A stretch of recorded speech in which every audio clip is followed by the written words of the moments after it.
Memasuki tahun ketiga invasi, Rusia dan Ukraina tak kunjung menyelesaikan pertempuran. Keduanya justru semakin menjadi-jadi dalam saling menghancurkan. Dibuktikan pada sebuah video yang ramai dibicarakan warganet di media sosial Telegram pada Senin 26 Agustus 2024.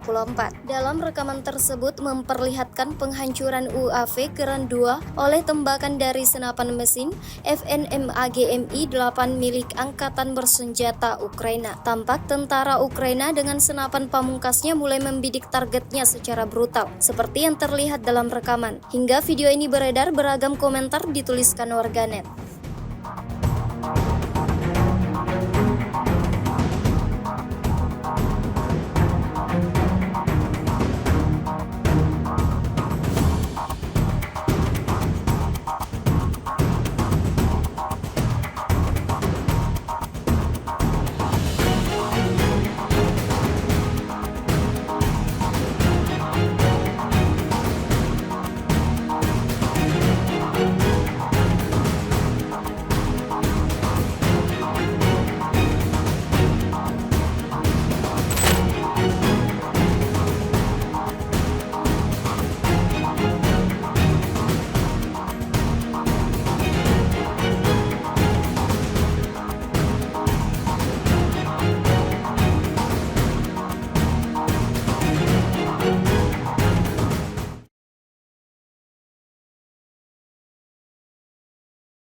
Download Tribun X sekarang, menghadirkan lokal menjadi Indonesia.